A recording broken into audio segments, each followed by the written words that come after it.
Good evening, everyone.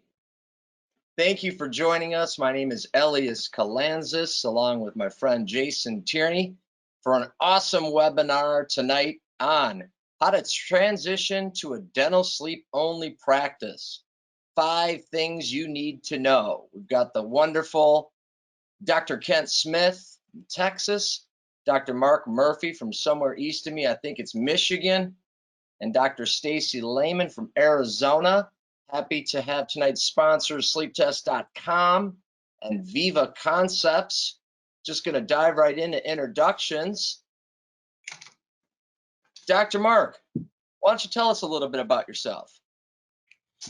Well, I was born on August 5th, 1956. I like to start at the beginning most of the times. I was born in Detroit because I wanted to be near my mother, and everything went to hell from there. No, so I'm the lead faculty. It'll be a long night, folks. It'll be a long night. I'm the lead faculty for clinical education at Prosomnus Sleep Technologies. Been doing sleep since I taught with Keith Thornton down at the Pankey Institute 30-some years ago. Still teach at Pankey. In fact, I teach in the sleep curriculum there with Remmers and Guy Yatros and Steve Carsonson and the crew. We do a nice job down there. It's a lot of fun. It's a cool course. And then I get to, even though I have a role with Prosomnus that helps me keep very busy with new doctors coming on board and helping them transition into sleep like we're going to talk about tonight. So I do a lot of that.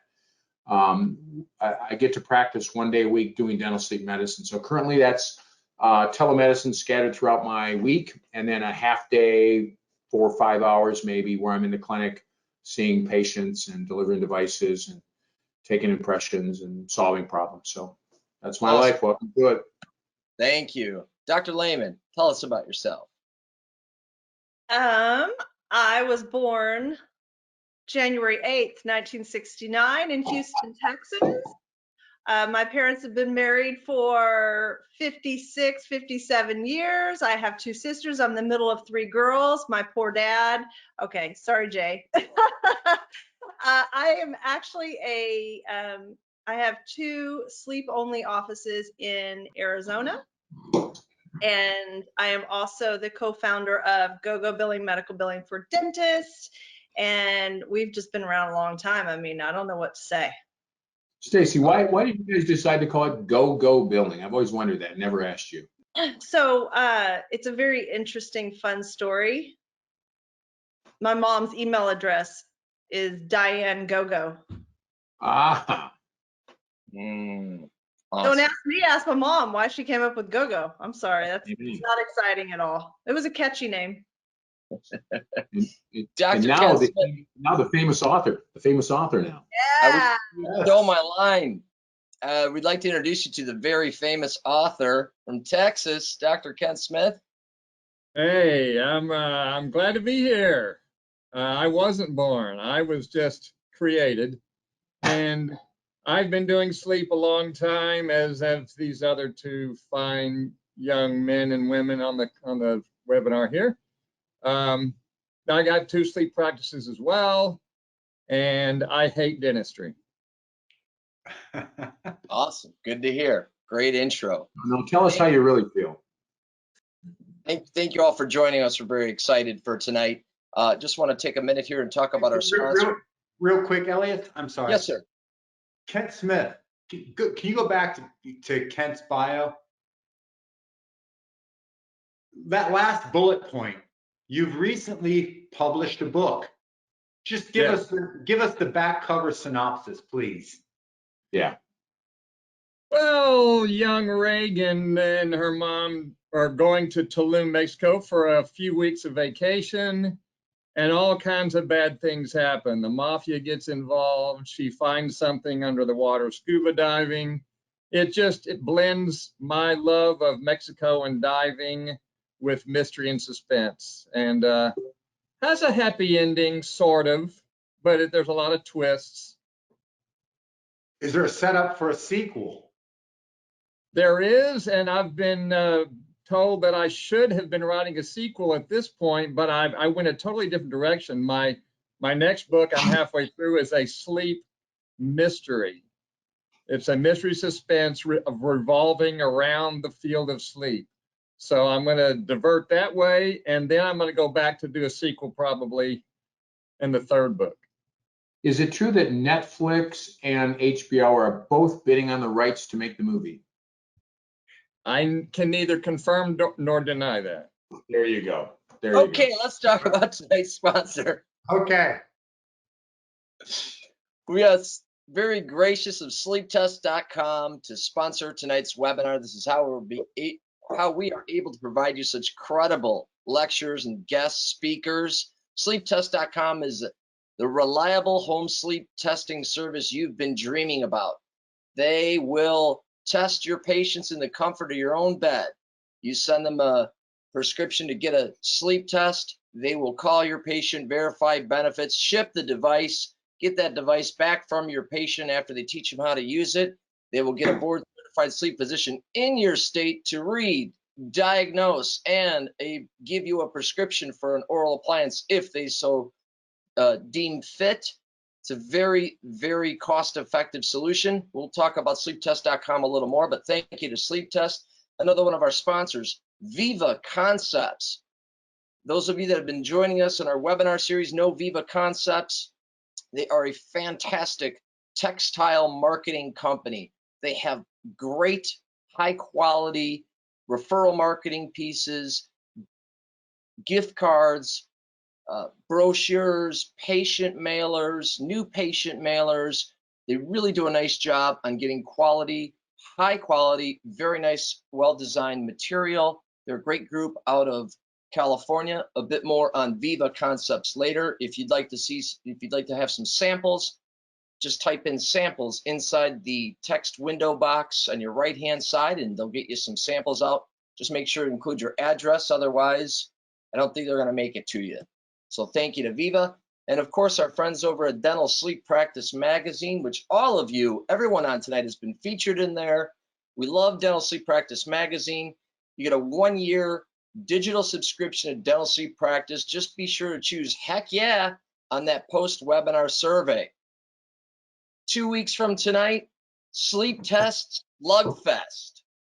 We're going to have Dr. Max Kerr, Dr. Mark Newman, Dr. Jagdeep Bijwadia, my friend Ryan Javenbach over at sleeptest.com, CEO, and my friend Joel Blixt from Itamar. Don't miss it. Sponsored by WholeU, Tuesday, June 29th at 6 p.m. Central Standard Time, 2 weeks from tonight. Jason, would you be so kind to throw the link inside the chat box if people want to register? I'll click ahead of you.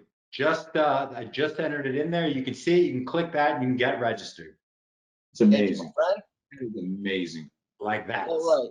Lastly, before we get to the questions, we did a great job at going through intros quite quickly, I would say. Survey. After the webinar is over, we'd like you to take 23 seconds. Please fill out the few questions that are on there. 23 seconds it takes you. It really helps us get you the best information. So if you love what you heard tonight, make sure to give us 10 stars. And if you didn't like what we heard, just close it out and we'll be all set. So please take 23 seconds, fill out that survey. Genuinely, it helps us to be able to get you the content and the quality education that you need.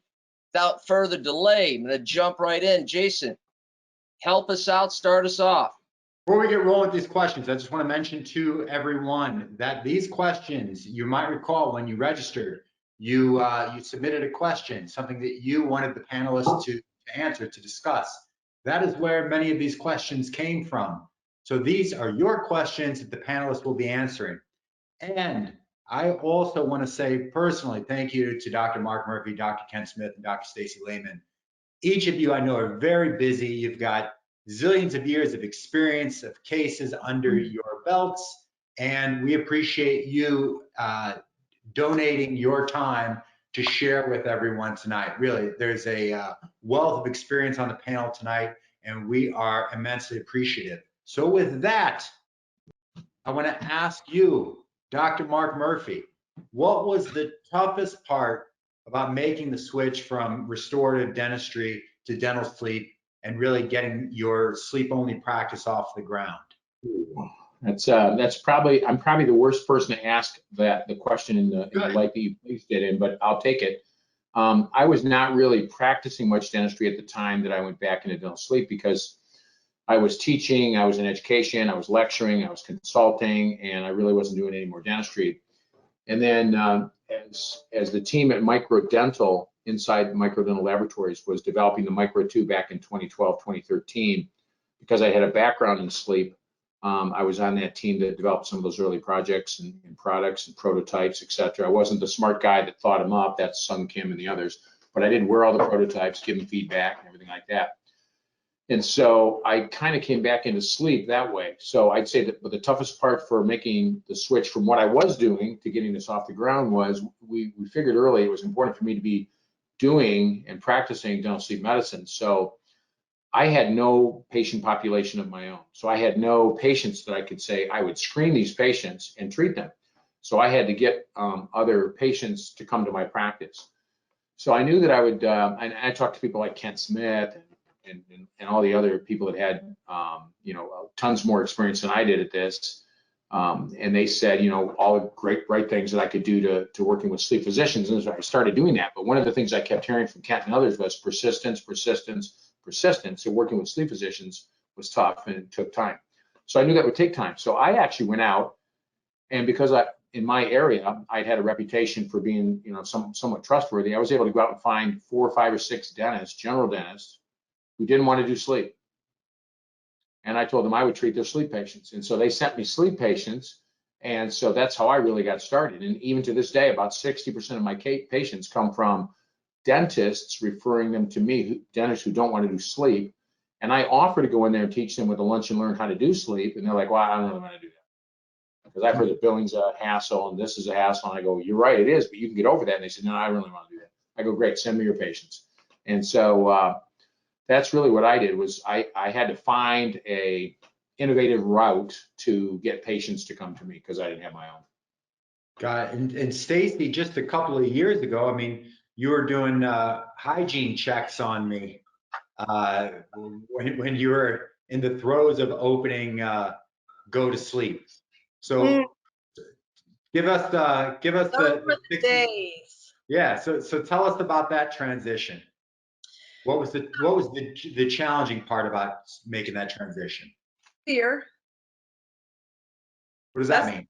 That's the main thing. Fear, letting go of what was there and safe, a general dental practice, and taking that leap of faith to go to actually, I did sleep medicine for over 10 years within my dental practice, and I'd even gotten to the point where I was sleep only within my dental practice and I had associates, but there was always that fear of, if I get rid of my dental practice, then I lose that safety net. So that was my biggest hurdle. But I've got to say, my sleep apnea practice exploded once I finally took it out of the dental practice and it was sleep only.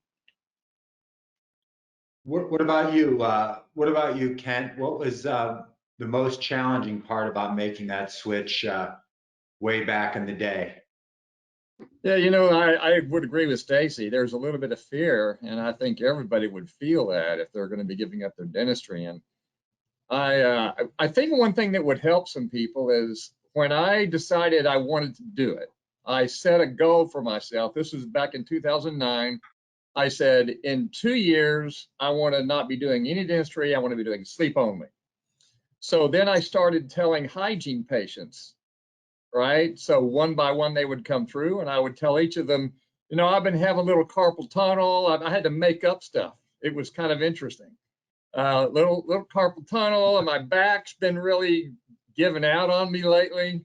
And at the end of a 6-month hygiene cycle, all the patients knew, and I stopped doing it completely in 6 months rather than 2 years. So once I decided to do it, 1 hygiene cycle is all it took. That's crazy. That's crazy cool. Yeah, it really worked out. I mean, we were also bringing in an associate at the time, and she was able to, I just gave her all of my patients. So the one thing that I usually counsel doctors that are trying to do this is that as dentists, we have a pretty huge ego sometimes, where we think Not any other dentist can do the amount and the best dentistry like I do it.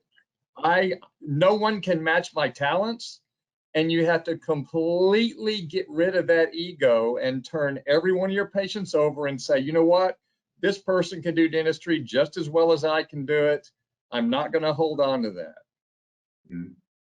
So when you all three of you lecture pretty extensively. So when you're lecturing and you're talking to dentists that are interested in opening a sleep-only practice, what equipment and what staff are must-haves? What can they not live without? Ken, let's roll with you. Okay. Well, I get dentists asking me this regularly, and I tell them the number one first thing they've got to do is hire somebody who doesn't know how to do dentistry. Smart. That person is going to be your sleep ambassador. That's going to be the person you assign to do your marketing for yourself, to learn everything there is about sleep, to do your letters for you. Because if they know how to do dentistry, you're going to keep dragging them back into the dental part of your practice, and that's problematic. So that's the number one thing that I would say. Mm-hmm. And what about you, Stacy, as far as equipment is concerned? What did you have to have when you opened Go to Sleep? A place for them to sit. Like it is Does it have to be a dental chair? Nope. We've got ENT chairs that are old ENT chairs that we recovered. I mean, and even just a regular chair works. I think that's one of the really beautiful things coming from dentistry going to sleep. I don't have an overhead light. I don't have suction. One of my offices doesn't even have sinks. I mean, it is like ridiculous what you actually need to do this. What about you, Mark? I mean, I think you're doing a lot of digital dentistry, so you've got a scanner. Is that an absolute must-have? Yeah, I would caution Stacy that if she had an office where the bathrooms didn't have sinks, I'd be concerned. But other than that, Stacy, I'm just teasing. Of course, the bathrooms have sinks, but she's right. You really don't need the same kind of equipment. Having said that, and your cue in for the digital side is correct. I think that once you start to take full arch impressions for everything, especially if you're going to take accurate impressions with a putty wash, and you realize that's about $50 and 12 or 15 minutes worth of your time, the transition to digital dentistry becomes much easier. So, the equipment is much easier. Probably the only kind of technical thing you would do is you can get away from putty wash and trays and get to using a digital scanner as soon as you can. And that's just a mathematical equation. Makes sense. From a staffing standpoint, I think that was such a beautiful thought. I have never actually articulated that when I'm talking to a new office, but really I talk to them about not thinking dental and thinking medical. And, you and I have talked about this several times, but I think you're right. I think taking a key staff person that you hire that doesn't have dental knowledge, dental speak, dental thinking would help you separate that part of your practice from everything else. I think that's brilliant. I like that. A few years ago, there was a big push to get offices accredited with the AADSM. I don't think that that's the case any longer, but there is this push to, and I kept this verbiage in here because I thought it was interesting from the dentist that asked the question, how important is it to buy a Diplomate or become an AADSM qualified dentist? So that's not my snark, that's his. But I mean, how important is it, and what are the benefits as far as physician referrals, patient searches, anything else? Kent, you want to jump in there? I would say there's very little, if any, benefit to it. I certainly in my marketing, I don't even talk about that. And as far as I know, no physician refers to me because of that. Now, maybe there's some things I don't know. Maybe they go look at the list of boarded dentists with the ADSM and make their decisions that way. But in my opinion, it's price, price, price. If their patients that they refer to me have to pay a lot of money, they won't refer me anybody else. So what about you, Stacy? I agree, but disagree at the same time. I think Three more. I think it depends on your area. I mean, I know that to build my practice, I'm 100% referral based. And so to build my practice, all of my referral sources require you to be a diplomate. And that's the major sleep center, the neurologist, the pulmonologist. Mayo will only give patients a list of the diplomates within their area. So I think that as a, if you're direct to consumer or you're within your hygiene practice, absolutely not. Absolutely not. I don't think it has any bearing whatsoever. I think the education though through the AADSM is great. So if you're going to get that education and then end up with a qualified or a diplomate, I think that's great. Gotcha. And Mark, you mentioned earlier that you had developed some trust in your community where other dentists would refer to you. So the next question is, how did you develop and maintain enough referral sources so that you had enough, consistent flow of patients to keep, really just to keep you in business? Well, I had two practices. I was very fortunate. I had two practices that I talked with. One was the one that I used to own that I had sold several years ago, didn't want to do sleep. And then another neighbor of mine, one city over, good friend who didn't want to do sleep. And so they both wanted me to come and rent space from them. And so they saw the advantage of renting out one of their operatories when they weren't using it. So I could rent space from them and do sleep on their patients and do it in their own location. So they saw the advantage of that. In the one location that lasted probably, maybe a year and a quarter, not quite a year and a half, where they were providing me with 4, 5, 6 patients on a 1 day per week. So I'd go over there for a half day, and Kimmy and I would see them, and we do consults and treatment and everything like that. And the other practice about the same. When we kind of ran out of that, then I was realizing as we were doing that and we were knocking on physicians' doors, we'd gotten in with a couple of physicians. And so the question is, you get a couple of good referral sources for dentists. And then we had other dentists who would refer in, but they didn't want to send them to Dr. So-and-so's office over there, but they would send them to my old office because they trusted that there wasn't a dentist there who would steal patients. Mm-hmm. So then I worked with an endodontist actually and got a third location. So temporarily I had 3 locations where the third one was an endodontist office that I went into another half day a week, where I was seeing from a study club that he had of about 12 dentists. I was seeing about 3 or 4 or 5 of their dentists were referring in, and then COVID hit. And I didn't have keys to that building. I didn't have easy access to it. I was just getting my scanner, so I was moving around with a scanner. That was a pain in the butt, things like that. So we settled into the one location. The one had run dry. The other one was, the multi people sending to that one location. So we just transferred them to this other location. But I was continually going out and knocking on doors with different general dentists because I knew that each time I got one, I would run out of steam with them eventually. In 12 or 15, 16 months, they've kind of screened all their patients and sent whatever's going to go easily to. And you might get a trickle in, we do from some of them, but every once in a while a new one pops up that becomes quite active. In the meantime, we continue to show our results to existing sleep physicians. And every time, once in a while, you bump into a patient, and we've all done this, who's got a different sleep physician you've never worked with. And now you have a chance to prove yourself to them. And so we continue to try and nurture those kinds of relationships. And now we've got 3 or 4 sleep physicians that know us, love us, trust us, send us patients, and then still this smattering of dentists that send in. And Mark, just for those of the attendees that don't know, Kimmy's your daughter. So the earlier question about, what resources you need to really get started, what team members you have to have, I believe it's just you and Kimmy, right?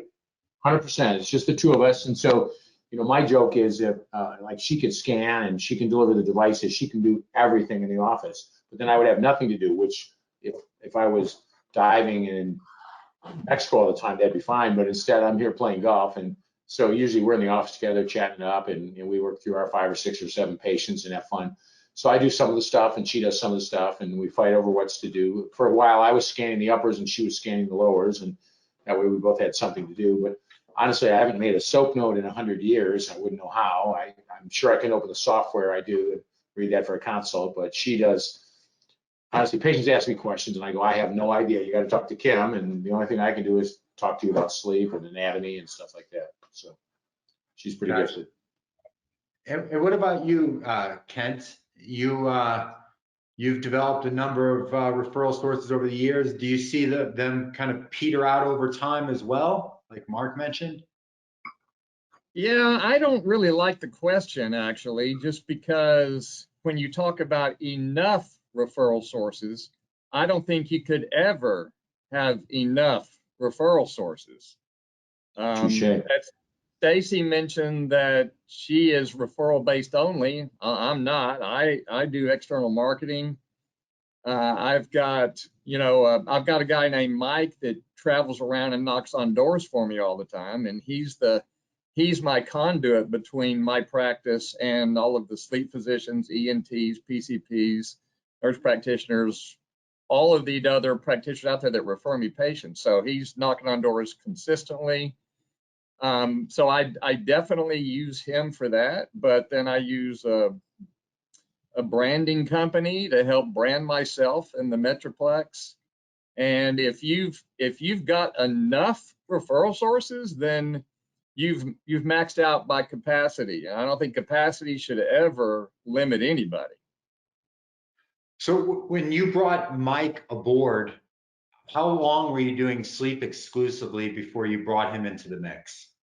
Oh, probably 7 years. So I obviously I was doing. I used to do radio before I started using him. When I brought him on, I stopped doing radio, and he sort of eliminated the need for radio. But radio was very effective for me for many years. It worked really well. Got it. And Kent, you've got a Mike. Stacy, you've got an Angela. Yes, I do. Yeah, so Angela is doing something similar to, it sounds like, to what Mike is doing, where Angela is going out to physicians' offices and networking with sleep labs and other medical referral sources. So Yes. one thing that I know dental salespeople run into frequently is issues with getting past gatekeepers. And I hear that from a lot of dentists when they first go to a new potential referral source's office. They have issues getting in contact with the proper influencer, whether it be the physician or the nurse practitioner, whomever it might be. So how does Angela, what do you do to get past the blockers and get to the right people? Well, first, Angela is this cute, adorable, brilliant, beautiful little blonde-headed thing. I thought you were talking about me at first. I was, of course. But more importantly than that, she is the most amazing baker chef on the planet. And all she does is whip up goodies. And so they are so excited when she shows up. Wait a minute. So she's cute and bakes and makes bakery goods. Amazing. They call her what she is. If she's not there over a certain amount of time, they're calling her saying, "Where are you? We're waiting for our treats." Like, they're addicted. I think she put something in them. It works. So she's networking through their stomach. How does Mike's approach differ? Gut feeling. Mike's got a couple of tricks up his sleeve. First of all, he's been in the sleep industry in the Metroplex for 20 years. He used to own some dental sleep labs. He has lots of connections, so he uses those connections. Anybody wanting to get somebody like a Mike, you might look for other people that have been in the sleep industry on the medical side. Many of them are looking for jobs now that the sleep labs are closing. You never know who you might come up with. But he also, his wife makes candles for every single occasion and is a magician with candles. So that's what he uses instead of goodies that'll make him fat. Well, I've had some of Angela's cupcakes, and it's enough to make me want to go to medical school, get boarded, and start referring patients. So I guess I'll have to check out some of Mike's wife's candles sometimes. What about, Mark, you mentioned, circling back to your comment earlier about the trust you built in the community and getting referrals from general dentists. That's something that I've heard so much about over the past 15 years is dentists fear that someone else in the community is going to steal their patients if they go to them for sleep. So how did you overcome that? What do you do? What did you do? What do you do now to keep those referrals? So before I answer that, I'm going to backtrack onto their question because I have a little different answer. I have no baked goods and we have no candles. And when ProSomnus came up with this registry idea, which is this form that you fill out and it shows you the results of various patients, AHI pre and post, BMI, age, etc., breaks them into mild, moderate, severe. I thought that'd be a good tool. So we would go knock on the door of a sleep physician and we'd show up with that stapled to the ADSM, AASM joint guidelines from 2015. I'd have a one business card on the front, stapled all together as a packet. And Kimmy and I would show up there and we would drop that off and say, we were here to pick up some of your business cards, doctor, sleep physician, because we're new to dental sleep medicine. We weren't, but we're new to dental sleep medicine in the area, and we need to refer patients for testing. And they would give us a box of cards. They would give us a huge box of cards. And Kimmy would say, when the person suddenly got interested, the gatekeeper, she'd say, well, is there any special form or information you need when we refer a patient over? Pretty soon, the two of them are talking, well, we need this and this and this, what information you need. So it became a conversation between the two of them. And pretty soon, she said, well, just a second, let me see if I can get the doctor for a second. And they go in the back and get the doctor and bring him out. Pretty soon, I'm talking to him about the devices. I'd show him some demos. I'd talk about some of the data. I would reach back and use the board certified. I know we're not supposed to say it quite that way, but that's it. Board certified in dental sleep medicine. Here's how you practice. But Kent, to your point, they want to know, are you in network? Do you take Medicare? Are you going to charge them for a consultation? So I had all the right answers lined up and everything like that. So that was one more tool, that registry, and asking for their information so you can send them. And then, for God's sake, send them the patients. So I would send them all to my Medicare, my complex medical history patients, and the rest I would use something like sleeptest.com, which we actually use. So back to your question. So I could not. Mark, real quick, how can tonight's attendees get access to that registry? Thank you. So if they email me, I will email me at mmurphy@prosomnus.com, mmurphy@prosomnus.com, and I will send them a blank registry and hook them up with the salesperson who will help them fill that out and get that kind of information. It's a nice little form and it sums everything up and tells a nice story. And physicians are very impressed by that when you've got 74, 76% efficacy and higher in milds and moderates, drop down to 50% in severes, and they're like, wow. And they become very open to sending you their milds and moderates, or at least making that a patient choice. So that's kind of fun. Especially when I tell them some of your patients are already in here, because we've seen a couple of your patients by chance. They like that. Might not always be true, I'm going to be honest, but it's a good way to say it. You can, like Kent, I got carpal tunnel and, whatever you need to say, my back, my eyesight's going.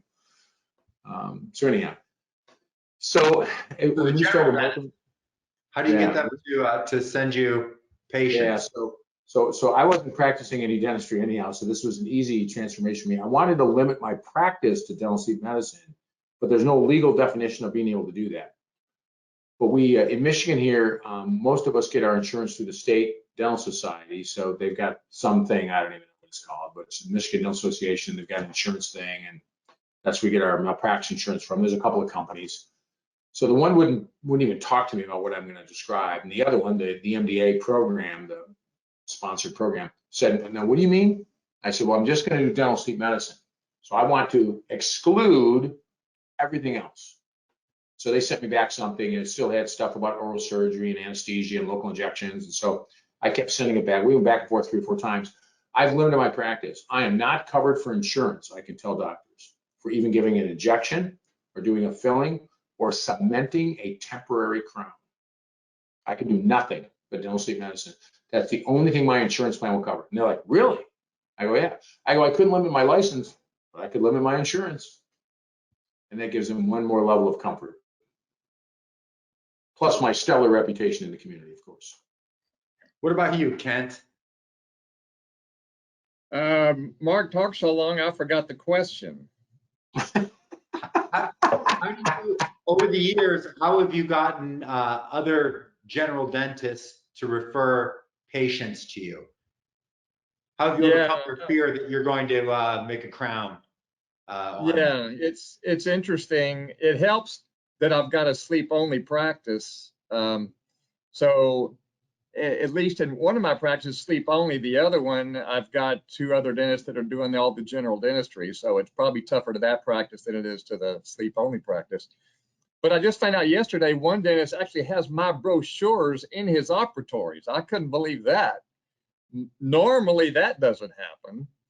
But the fact that I've been teaching a lot of in the Dallas area, a lot of dentists come to the courses, then they decide, you know what, this has been great, but I just don't think I want to do this. I don't want to mess with the medical insurance part of it or whatever. So then they become referral sources for me. But we also send letters to everybody's dentist. Every time they come here, I say, basically, if you do any dentistry that reshapes the dentition in any way, we would like to be the one that adjusts the appliance so that we don't ruin the warranty and we don't make it loose or whatever. I don't remember the exact wording, but every dentist gets a letter because we ask every patient that comes in, who's your dentist? So I think pretty much I don't feel like they think I'm going to do dentistry, and I've never done dentistry. I've always referred them back to the dentist that refers me patients, and I feel pretty good about that. And while we're on the topic of new patients, Kent, earlier you talked about radio ads and marketing to the public. So what type of external marketing have you done over the years? And what do you do to, it's in my experience, it's not too difficult to make the phone ring, but you want the phone to ring from a patient that's, half qualified at least. So what's been your experience there with external marketing, and how do you ensure that those people are potential candidates for oral appliance therapy? Yeah, well, for one thing I haven't mentioned, we brought a sleep physician into the practice last year. And we did that so that we could now treat every sleep problem there is, which really helps our marketing efforts. Now, I know that's not what most people are going to do, what maybe no one's going to do, but that's really helped us. But yeah, radio ads, we've done my website alone brings in probably 30 or 40 new patients a month. We get a lot of good reviews now because we finally got good at asking for reviews. And it's amazing. It's much easier to get good reviews in dentistry than it is in sleep. And that's mainly because we treat an older population that is not as likely to leave reviews. So it takes a lot of extra work. But once you do it, it's not easy to outpace other dentists that may be doing sleep. So now we have an amazing number that come in and say they're coming in because of their reviews.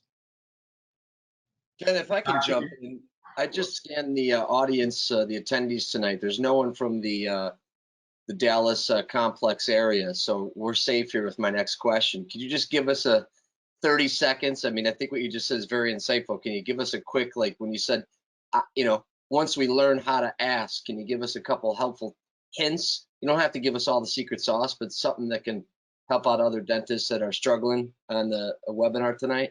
Well, sure. Yeah.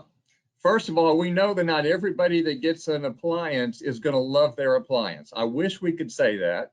Not everyone is going to have success the very first night they wear it.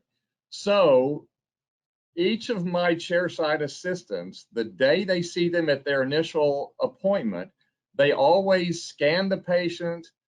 We do a pharyngometer, rhinometer on every patient. We do a CBCT. We use all this technology, and we treat them like gold. When the patient leaves, my assistant shoots them an email. It's a templated email, but it leaves review links in there. Say, I loved meeting you today. You are amazing. Some of them are better at hinting that, hey, the link's right below my signature here. Some of them will just say, hey, can you please leave me a review? So they all use different techniques. but it's that email that they send, and then they also text. They'll text the patient the same, a shortened text. So they'll do both after that initial appointment. We prefer to do it then than after they've had the appliance for a few months, because then you might get some negative reviews. Yeah, the best time to ask for a review is at the top when they're happiest, right? Yep. Yeah. Thanks for sharing. I've got the next question. I actually, this was submitted by someone in New Jersey, and I thought about leaving this out, but it's an elephant in the room that I hear from a lot of dentists. The question is, those of you that are only listening, why does dental sleep medicine seem so sleazy? I'll leave it up to you to interpret that question. Stacy, is it sleazy? Does it seem sleazy? Why is that? I think it's a great question. And the reason I think it's a great question is, and I was part of the bunch, you know, when I first started, we didn't know what we were doing, right? And so the things that we would do, I mean, it was just get an appliance in everybody's mouth and send them on their way. And there was everybody looked at it as like a night guard. You just get a night guard, bill it, get a night guard, bill it, right? And unfortunately that gave us a bad name, not to mention some of the fees that some people charge. If you are really truly going to do this correctly, you need to reduce the patient's out-of-pocket portion 100%, and you need to do it properly. And that does not mean you hand a patient an appliance. I probably touch an appliance 10% of the time.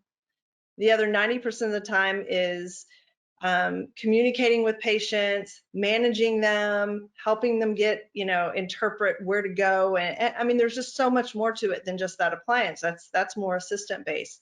So I think that we're coming around and it's getting better, but I think that we created that by every dentist thinking this was easy money and quick, no big deal, just give them a piece of plastic. So that's where I think it comes from. Kent, what would you add to that, and what can be done to shift that perspective? Well, I think, yeah, what Stacy says is true. I also think that if you think about it, most dentists that do this have been to a weekend course. And when you think about your dental school career being 4 years, you think about a sleep physician going to medical school, becoming a neurologist, having 2 years of fellowship for sleep. And then we get out there and we act like we're just as good as the sleep physicians, or we're just as capable of treating sleep as we are dentistry. That to me seems a little sleazy. It seems a little backdoor. Really? You really think you're really this good after a weekend course? Yeah. Kent, to that point though, it seems to me that there needs to be some kind of balance, because on one hand, I see so many of these dentists that are really, it's almost like they're striving to be academics. Like they've attended 1 trillion hours of of sleep CE, but they treat 2 patients a year. You've got to balance that with this idea that this is a serious medical condition, and in one weekend you can become an expert. So how do you? Where is that balancing point? Where is that medium? Mark, any ideas there? So I'm not sure about that answer, but it does drive me crazy when somebody goes deep into the weeds on all these little minutia of what they think they're second guessing the sleep physician about. The sleep physician wrote a prescription that we're supposed to fill. And I'm very comfortable with that. And we're responsible for making sure that the patient can wear that device, that they have enough teeth, that they don't have some sort of major disorder, they can't wear that. But I have no interest in getting into figuring out if I can help that patient be if I can second guess the physician and do something that the physician wasn't doing to improve their sleep. So I play that pretty straight up for them because one of the reasons that Stacy mentioned, the physicians didn't like what we were doing, and I was guilty too. We all did it. I think a lot of us did. I'm just going to treat you for your snoring, and we'd make you a device, and it wasn't really sleep apnea, but of course it was.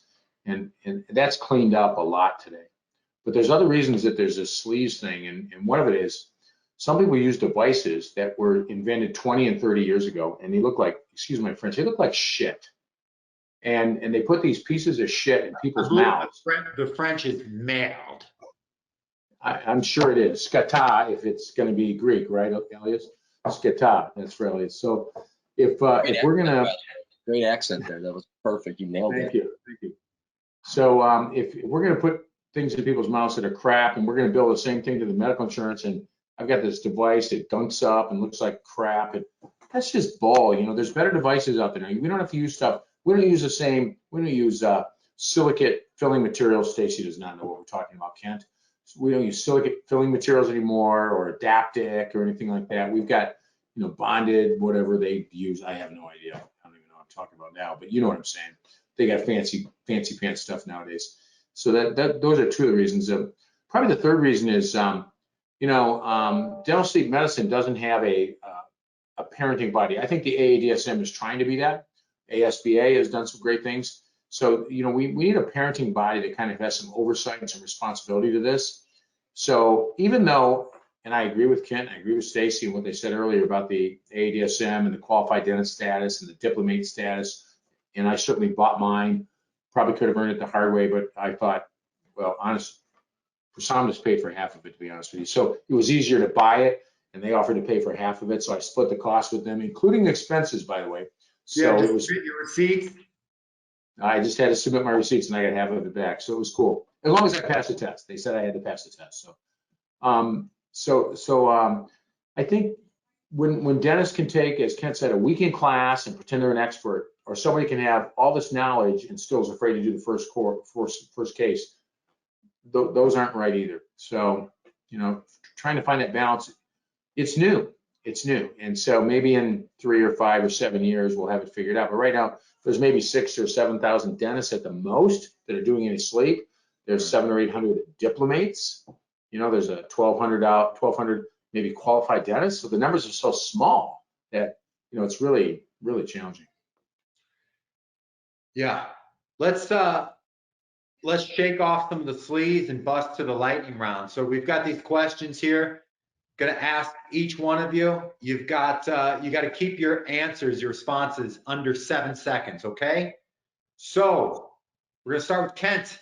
Kent, what is the best type of MD for referrals? I would say it's their tertiary providers, not the MDs themselves, just the nurse practitioners and the PAs that work for them.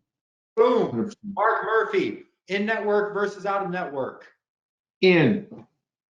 Stacy Lehman, dispense versus service, using a service versus referring to physicians for home sleep tests. Ooh, I dispense for titration, never ever for diagnosis. All right. You didn't get an answer there. So I'll go. What applies to use most often? ProSomnus Evo, it's by far become my favorite. It's the one that all my patients want and demand. What the hell? Mark Murphy, what applies to use most often? That's honest God truth. I'm telling you the truth. Ken, it fits like a pair of cotton socks, new cotton socks. Stacy. Mine is still the IA, ProSomnus IA. Nothing wrong with that. But we've got a unanimous ProSomnus vote here. That's interesting. And Mark, what is one piece of equipment you cannot live without? We're not talking about golf. We're not talking about golf. Right. I got a sandwich. No, the scanner. I could not live without a scanner. Oh my God. I'm never going back to putty wash. We would reschedule a patient if our scanner was down. Ken, a piece of equipment you can't live without. I got to go with scanner too. Stacy? Can I please have two? Please, two. Scanner, Okay. but for sure, but HST equipment. for my titration studies. Got it. Well, Got I it. take it back. I'm going with Stacy's HST. Oh, Yeah, or a high-res pulse oximeter or something like that. Yeah, totally. Speaking right. of home sleep tests, Elliot, Going to take a quick minute, talk about our sponsors tonight. Sleeptest.com. Thank you for sponsoring.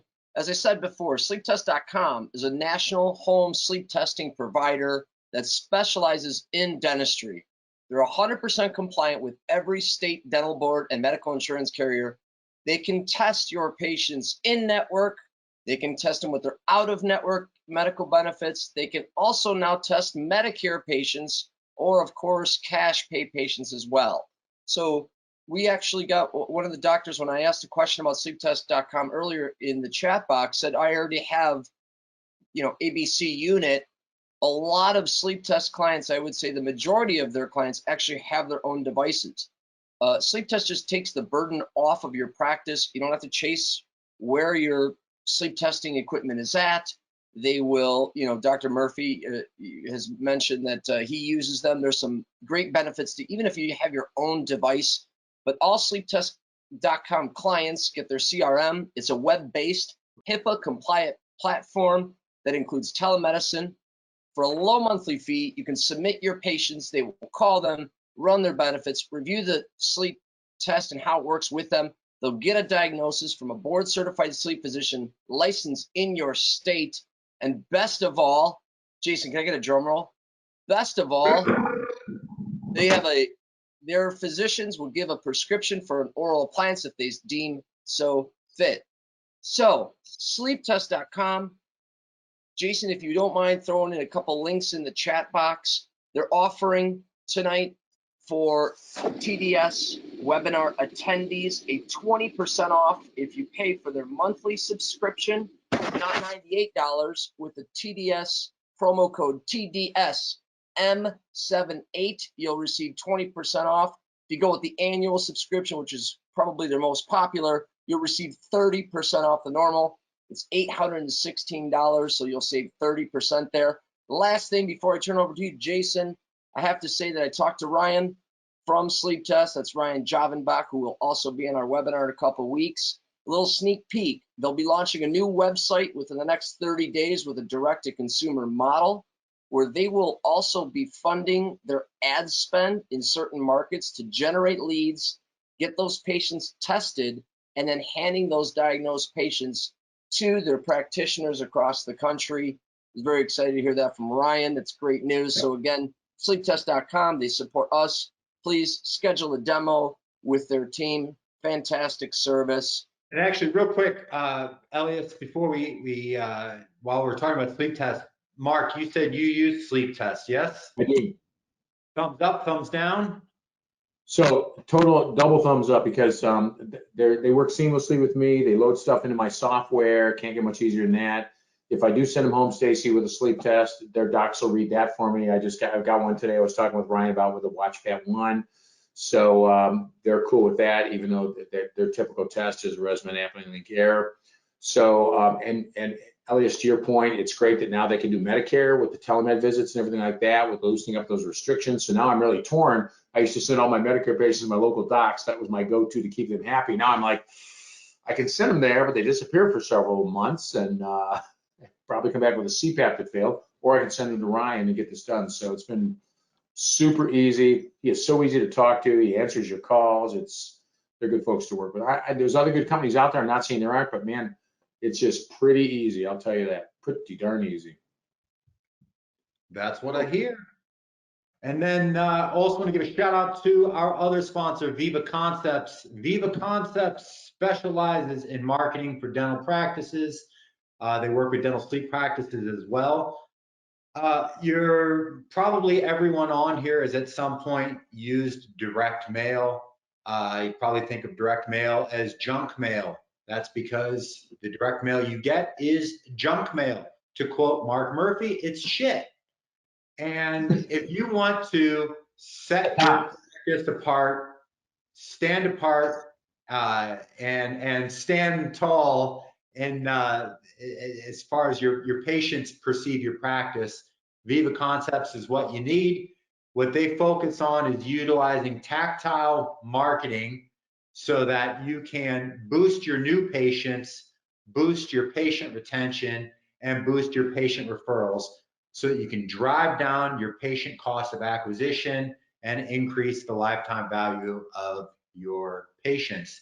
If you don't know what those metrics are in your practice, they can help you figure those out, and they can help you drive those costs down and drive the value up.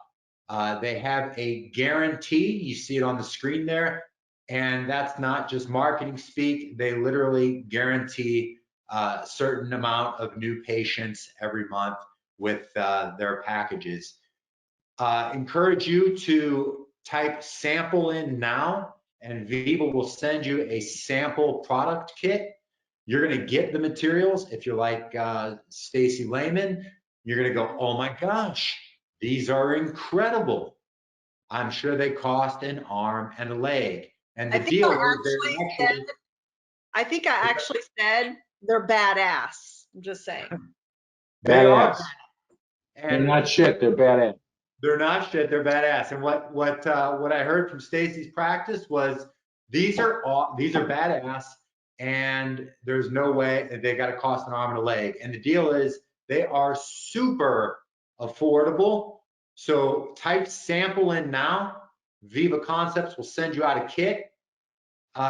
In that survey at the conclusion of today's webinar that will take you less than 26 seconds to complete, it will ask you, one of the questions it will ask you is if you want a sample kit, what day and time you'd like Mike to give you a call to discuss the contents of that sample kit. So if you want a badass sample kit from Viva Concepts so that you can get more patients, keep them coming back, and get them to rave to other patients, type sample. Now, let's resume with the questions. So this dentist is retiring, selling their practice, and they want to know if it's best to continue seeing patients out of their current office that they're selling, or should they sever ties and get a new location? Mark, what do you think? So I rent out of the practice that I sold, and so it would seem that that's the answer I would give. But I don't think that's going to work for most people. I think for most people, they're going to be a little concerned about sending them to a general practice where the dentist is retired and doing sleep, that some of those patients are going to end up in that other general practice. So I think if I were thinking off the top of my head, I think new location.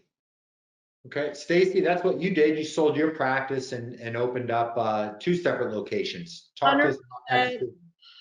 For me, 100% sleep only, Yeah. dedicated office. It gave legitimacy to my practice for my referring physicians and for general dentists that refer, and there's just no question for me.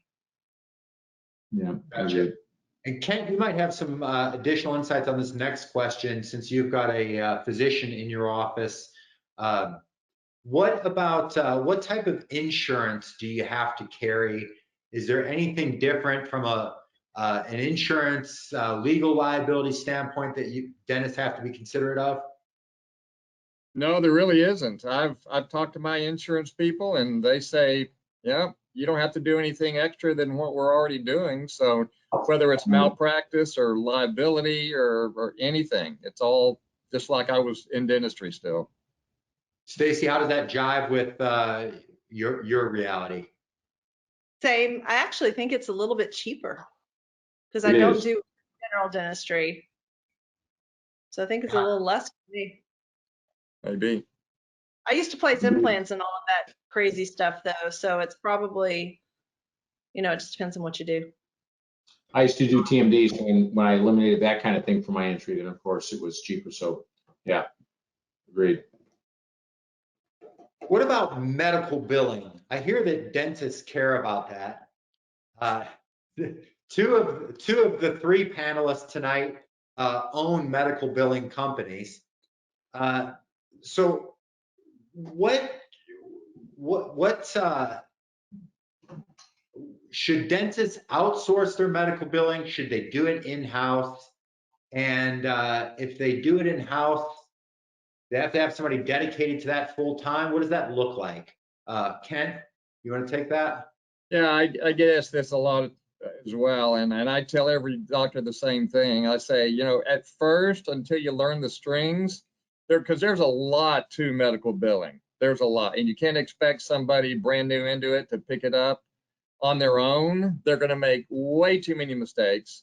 So I suggest them, I know it sounds self-serving, but I do suggest outsourcing until you have somebody in your practice who learns as much as they can learn. They know exactly what to do, how to fight claims and follow up and all the stuff that you've got to do, and to follow the changing rules of all the insurance companies.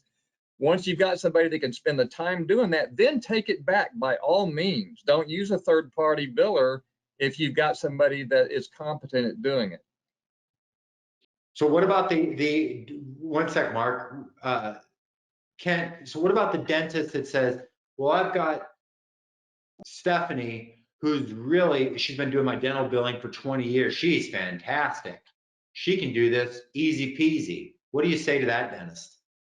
Same answer. All right, Yeah, Mark, what were you going to say there? You're the only one that doesn't own a medical billing company. I do not own a billing company, so I can tell you that Kent is spot on. It's a math equation. You cannot figure it out on your own. There's too many variables, too much change. It's too much of a headache. The costs are very reasonable. And so when you're billing $100,000 or $200,000 or $300,000 or $400,000 a year, you just pay a third party to do it. It's just what you got to do. Yeah, Now, I think, I'm sorry. If you were doing $1 million worth of sleep in a year, and you were paying the fare that you had to pay on $1 million worth of sleep, now maybe you've got enough outsourced cost for those the billing costs and the percentage, whatever that might be, that you say, I can probably hire somebody that's an expert in this. But till you get to crazy numbers, you cannot institutionalize it. The reason they have companies, because they both do enough sleep that they've figured this game out, and they can do it for other people. And I would never do it. I would pay them all day long, because otherwise your staff is going to hate you and do everything they can to sabotage your success in sleep. It's a cost of doing business. Mm-hmm. And I think people think very often that, you know, trying to reduce the cost or keep the cost down, and they don't want to pay for someone to do the billing when dental billing is so easy. They get confused, but I will assure you that it is a very costly mistake. You're talking about appliances that are anywhere from $400 to $700 each. And when you're spending all this time and all this money to help these patients, and then you don't get paid for months and months and months, and maybe not ever, that's why so many dentists fail at this, because they spend all this time and all this money, and then they never get a penny for it.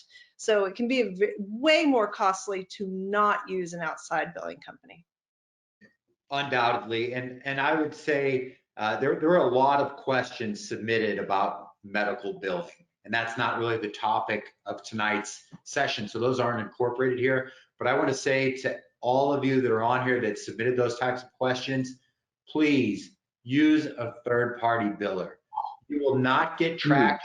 You will not attain a level of success that you want or need unless you use a third-party biller. And as everyone alluded to earlier, if you want to use a third-party biller for some period of time until you reach some tipping point where, from a cost standpoint, it makes sense for you to bring it in-house, fine, do so.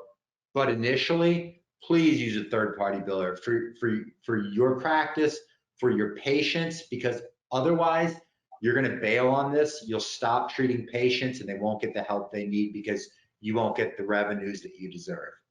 Fair? Jason, I talked to half of the roughly 60 new customers we get per month at PreSomnus, either on an email or by phone. They always have a question. They're fairly new to sleep. And that is the number one most commonly asked question is, they say, well, you know, the problem is I've tried doing this and I just don't get paid. And I said, tell me about what kind of medical billing company do you use? Oh, we don't have a medical billing company. We try to do it ourselves. I go, well, there's your mistake. I go, the first thing I tell every single doctor getting into sleep is, do not try to do this yourself.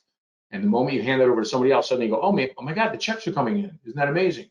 Yeah. And dentists, we are just cheap about sometimes the wrong, I'm a dentist, so I can say it. We are cheap as can be about the wrong things. We will step over $10 bills to pick up pennies.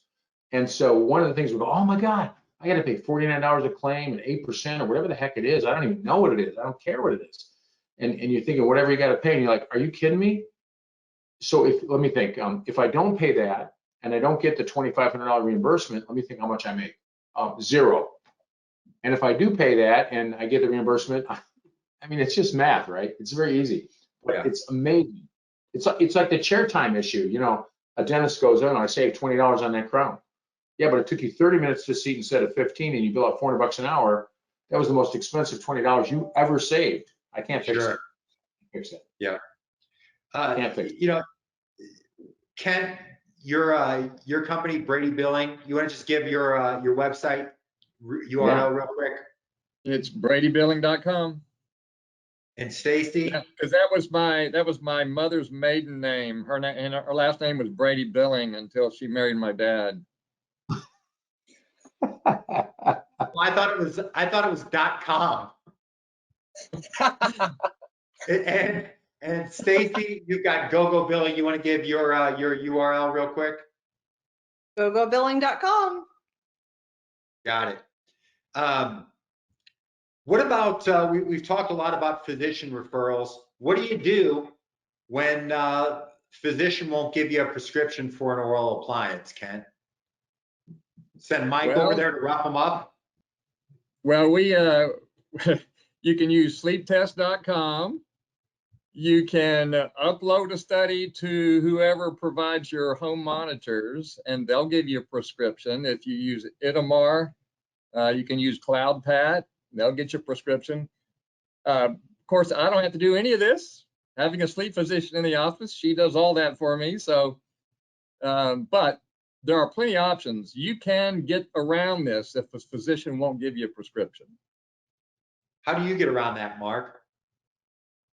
I do the same thing that Kent does is first I reach back out to the physician and I remind them about the ADSM, AASM guidelines and the conditions under which. We don't have to do this very often. We've had to do it a couple of times. And I tell them, you know, give me a shot and watch what we can do. And I, again, send them a copy of the registry, talk about it. It's usually a new physician we haven't worked with before. But then I come back to the patient, and the patient usually wants an oral appliance. They don't want a CPAP. And so they're willing to cycle through, as Ken said, waiting for a test to be reinterpreted and a letter of medical necessity and a prescription to come from one of these other sources. And so there's relatively easy workarounds. What about you, Stacy? How often do you run into this and how do you overcome it? Incredibly rare, thank goodness, especially nowadays. When I first started, that's a whole nother story. But yeah, I think that because I'm referral based, it's really important not to ruffle any feathers. And so I go at them with education and just like Mark said, you know, give me a chance. Let me just show you what I can do.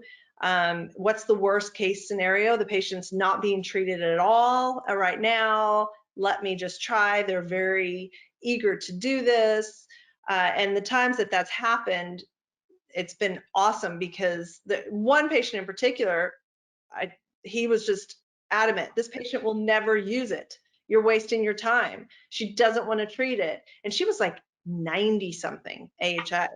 And so we treated her, got her down to like a 4, and the patient wore it every night, and it was the greatest thing in the world. And so I sent letters and I sent Angela over, and we made sure he knew that this is how it turned out. So sometimes I would add to what Stacy said, that we've had cases where the physician wanted them on CPAP and the patient wanted oral appliance therapy. And I said to the physician, as Stacy did, give us a shot.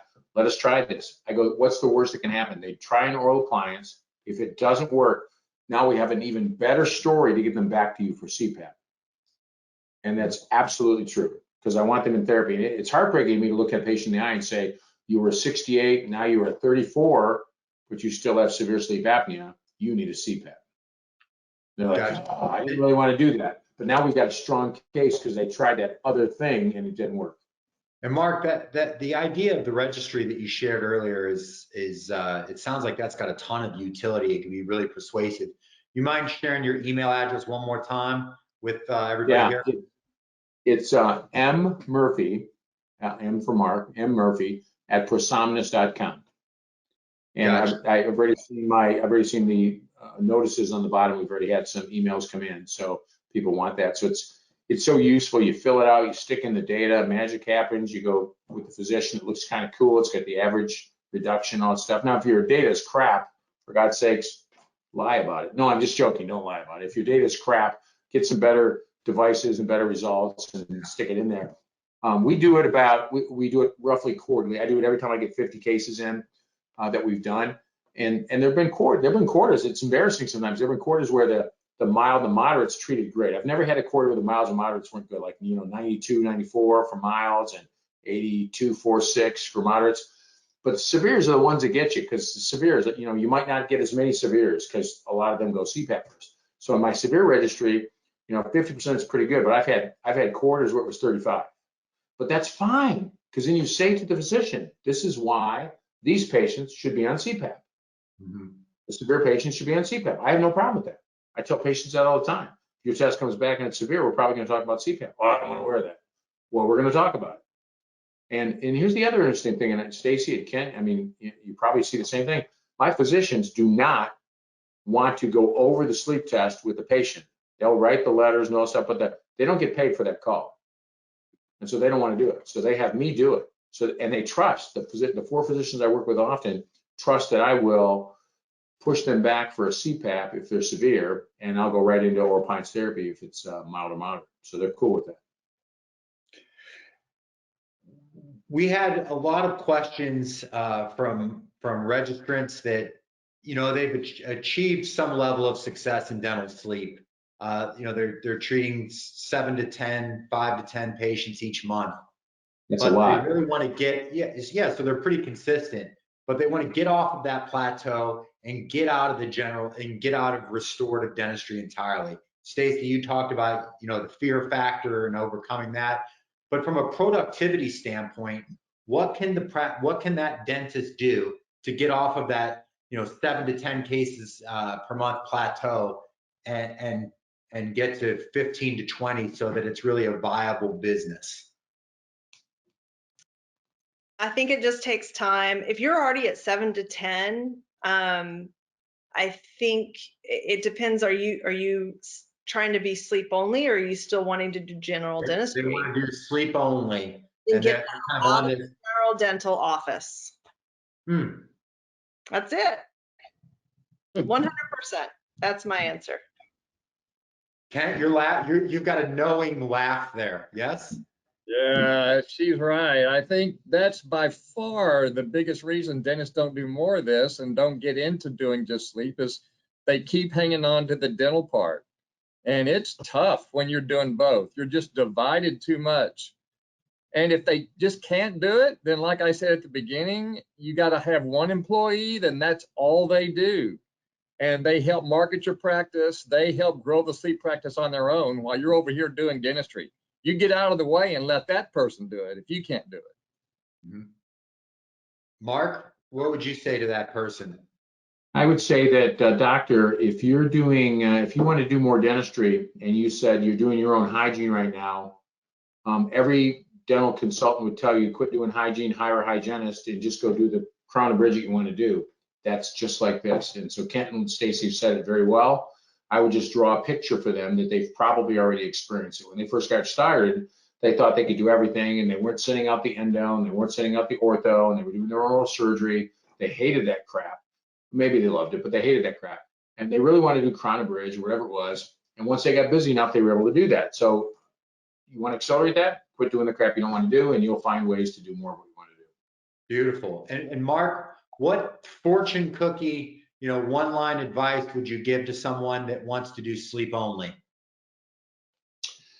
Well, Kent said it nicely, and the fortune cookie I would say is write out a schedule for that which you wish to achieve, and it will be so. Kent? Put a calendar. Kent said it. he made it in 25% of the time that he had set for himself. Not everybody would be quite as successful. We're not all Ken Smith, you know, famous, handsome, a mystery writer. We're not all that in a bag of chips, but you know, we do the best we can. Kent, what one piece of advice would you give to someone wanting to make that leap? You know, I don't, let me just do, I'm going to turn it a little bit. I just want to, those of you, just real quick, my history, I was really worried about income that first year I gave up dentistry.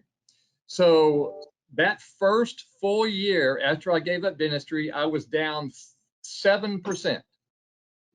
7% I was down. The very next year, I did more in sleep than I had ever done in dentistry, ever, in any year. And now I'm doing over 300% more than any year I ever did in dentistry. So don't be too scared to do it. You can do it. I guarantee if I can do it, you can do it. Stacy, that sounds like sound advice. Stacy, what one piece would you give to people wanting to make that shift? Suck it up, buttercup, get her done. And on that note, I want to say to each of you, Dr. Mark Murphy, Dr. Kent Smith, Dr. Stacy Lehman, thank you so much. You all have, I count each of you really to Eminem, Mark Murphy. I count each of you as friends. I've learned an extraordinary amount from each of you over the years, and I appreciate you dedicating the time to be here tonight. And to all of the attendees, we really appreciate you being here. It's a Tuesday night.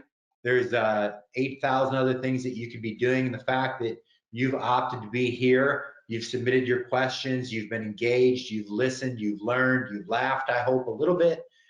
We really appreciate your dedication, your patience to your practice and to the dental sleep medicine profession. And with that, I also want to say thank you to our sponsors, to sleeptest.com. Incredible service, seamless, simple, crazy affordable. Go to sleeptest.com, use that promo code. What is that? One more time, TDSM78 to save to save $20 a month. TDSM816 to get the whole package for just $816 a year, which is a huge savings. And Elias, give us the 2-second summary of everything that comes with that 816. That gets your whole practice set up. Training, access to their CRM. You'll know where all of your patients are at any time. You can go back to patients that you've had diagnosed from a while ago. All the data is in your CRM, instant access. The in-network will test your patients, out-of-network insurance, Medicare insurance, and cash pay as well. Board-certified sleep physicians reading, prescription for oral appliance when necessary. How was that? Beautiful. Also, shout out to Viva Concepts. Again, you want to get your cost of acquisition down, your lifetime value of a patient up, keep them coming back. I don't know why you keep, you're getting 100 new patients a month, but you're not adding any hygiene days. That doesn't make sense. Patients are going out the back door. Retain them, keep them coming back, turn them into raving fans. The value of a referred patient is much higher than that of somebody off the street. Some Groupon practice shopping, practice hopping, Yahoo. Attract valuable patients, keep them coming back. Type in sample right now. And also, we've got another webinar coming up in 2 weeks. The Sleep Test Slugfest. Duck Murphy's got a killer hook. We've got Max Kerr, Mark Newman, Jagdeep Bijwadia, MD, Ryan Javenbach, and Joel Blix. We've got a wide swath of the home sleep testing profession on this webinar. When you register, you'll be able to submit a question. We'll get it covered. Be sure you register. You'll get an email from us. Complete that survey. It'll take you less than 30 seconds, and you'll get it, and you'll have an opportunity then to register for that next webinar. We've got 4 minutes. If we can get Mark, Kent, and Stacy Minus to 4 hang on minutes. for a couple more questions that have come through, and then we'll wrap up here. Elias, what question you want to roll with? Well, there's about 70, so I'll find one. Let's pick one. Let's go with this one. Where is New Jersey? That's literally one of the questions. Thank you, Brian Shepard. Elias, go with the next one. All right, hang on here. No respect. New Jersey gets no respect. I can't pull them up on my screen because I'm sharing here. Go ahead.